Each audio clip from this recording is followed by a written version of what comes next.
Assalamualaikum warahmatullahi wabarakatuh. Nama saya Afid Rahmanadi. Saya akan memperjelaskan tentang definisi konflik dan jenis-jenis konflik.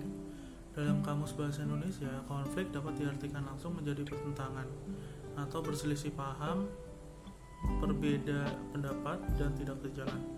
Sedangkan menurut ahli, definisi konflik adalah proses di mana suatu pihak merasa dirugikan dan pihak tersebut telah memberikan efek negatif kepada pihak lainnya. Jenis-jenis konflik berdasarkan tingkatannya. Konflik dapat dibagi menjadi beberapa tingkat, yaitu konflik intrapersonal atau intraindividu.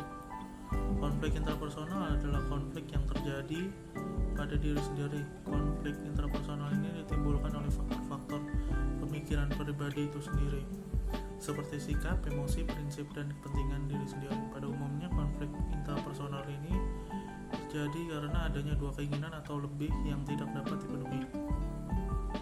Yang kedua adalah konflik interpersonal atau antar individu.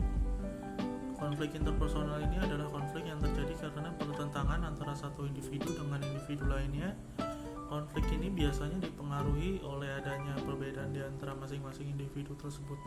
Perbedaan tersebut bisa dikarenakan perbedaan pendapat, perbedaan tujuan, maupun persaingan. Yang ketiga adalah konflik intragrup atau intrakelompok.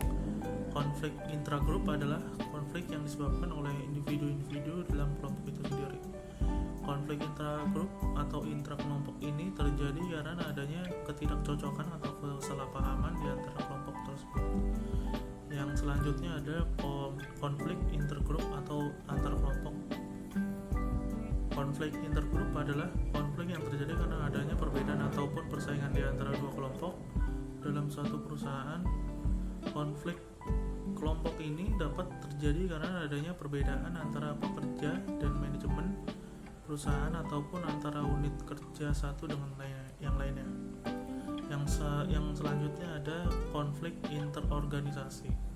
Konflik interorganisasi adalah konflik yang terjadi antara dua organisasi atau lebih organisasi. Yang dimaksud di sini adalah berupa sebuah perusahaan atau partai politik maupun negara.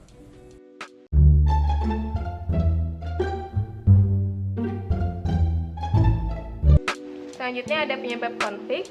Ada 6. Yang pertama ada konflik individu. Konflik ini timbul akibat seorang individu dihadapi oleh pekerjaan yang tidak disukainya, tetapi di satu sisi lain dia harus melakukan pekerjaan tersebut. Yang kedua ada konflik antar individu. Konflik ini timbul dalam suatu organisasi akibat adanya perbedaan latar belakang, etnis, suku, tujuan, dan kepribadian antar individu itu sendiri. Yang ketiga ada konflik antara individu dengan kelompok. Hal ini terjadi karena individu dalam suatu kelompok tidak bisa memberikan manfaat yang baik kepada anggota kelompok yang lain. Yang keempat, konflik antar kelompok. Konflik ini terjadi karena perbedaan kepentingan masing-masing anggota kelompok. Yang kelima, ada konflik antara kelompok dengan organisasi. Konflik ini timbul ketika organisasi menuntut target produktivitas yang terlalu tinggi, sedangkan para individu anggota organisasi tersebut hanya bisa memberikan terlalu rendah. Yang terakhir ada konflik antar organisasi. Konflik ini timbul sebagai akibat dari persaingan bisnis, persaingan memperoleh pengakuan atau pengaruh dari masyarakat, kesalahpahaman antar individu anggota organisasi saja, tetapi melibatkan masing-masing anggota organisasi, sehingga pihak manajemen harus turun tangan.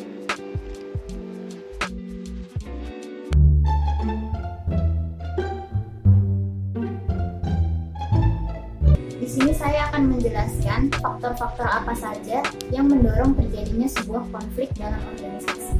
Yang pertama ada environment atau lingkungan. Lingkungan berperan penting dalam keberlangsungan sebuah organisasi. Kekuatan-kekuatan lingkungan yang mempengaruhi secara langsung maupun tidak langsung, jika tidak dimanage secara baik, maka akan menimbulkan sebuah konflik. Contohnya saja, tim R dan D gagal dalam melakukan riset pasar. Hal ini mengakibatkan produk tidak diterima secara maksimal oleh konsumen. Kondisi ini akan memunculkan konflik antara pihak-pihak yang merasa dirugikan. Selanjutnya ada organization size, perubahan ukuran perusahaan atau organisasi. Perubahan ukuran organisasi juga menjadi salah satu faktor pemicu terjadinya konflik.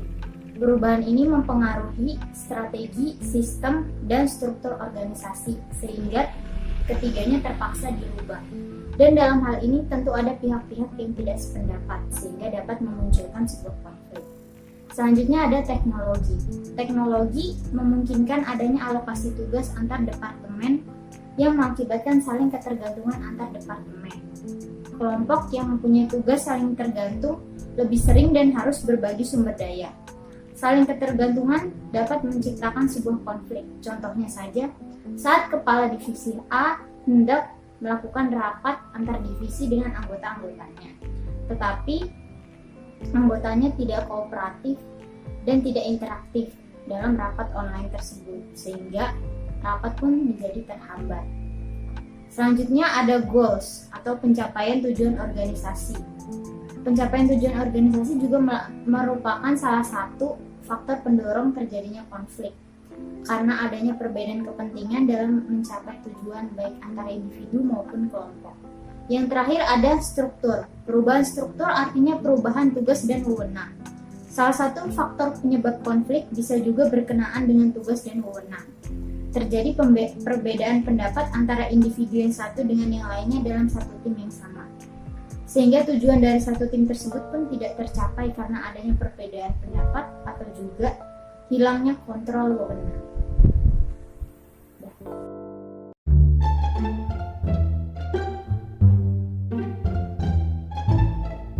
Lalu ada dampak, yaitu ada dampak positif dan dampak negatif. Dampak positif itu ada beberapa dan saya akan menjelaskan dua. Di antaranya dampak positifnya, yang pertama akan ditunda atau ditiadakan yang terjadi konflik. Terus yang kedua orang-orang yang telah pernah konflik akan mengetahui satu sama lain. Misalkan kalau udah dulu pernah nih ngomong kayak gini, jadi nanti jangan ngomong kayak gitu lagi biar nggak konflik. Itu dampak positifnya. Dampak negatifnya, komunikasi terhambat, aktivitas terganggu. Masing-masing pihak yang pernah berkonflik akan lebih gampang tersulut emosinya. Individu yang sedang konflik akan merasa cemas, apatis, dan malas-malasan lagi di organisasi. Dan bekerja dalam situasi yang sedang konflik, orang yang nggak lagi konflik aja tuh ikutan kena dampaknya karena nggak enak gitu kan kalau organisasinya lagi ada konflik gitu.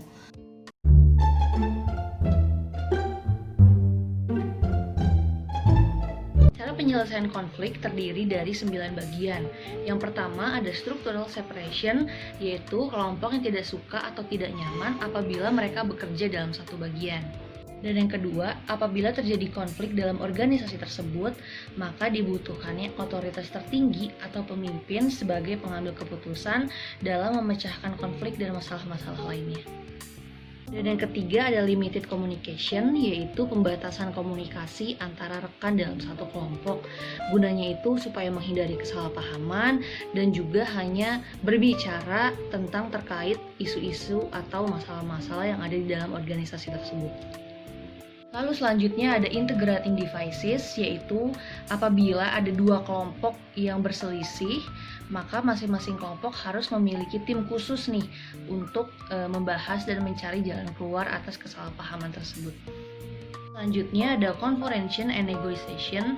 Jadi itu maksudnya adalah kedua kelompok yang bertikai ini dipertemukan dan melakukan negosiasi untuk mencari jalan keluar.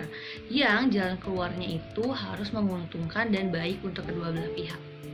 Next ada third party consultant. Ini dilakukan dengan cara menghadirkan pihak ketiga apabila dua kelompok mengalami perselisihan.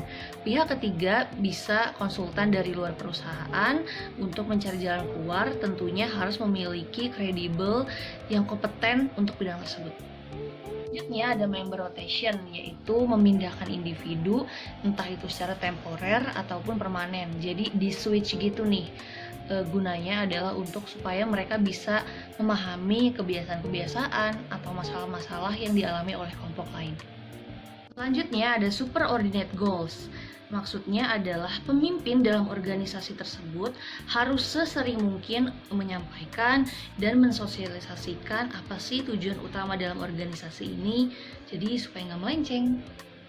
Yang terakhir, ada intergroup training, yaitu memberikan pelatihan-pelatihan reguler antar kelompok. Jadi, masing-masing kelompok yang terlibat konflik diikutsertakan dalam pelatihan reguler di luar organisasi ini. Nah, teknik ini bisa mengembangkan sikap kerjasama antar kelompok.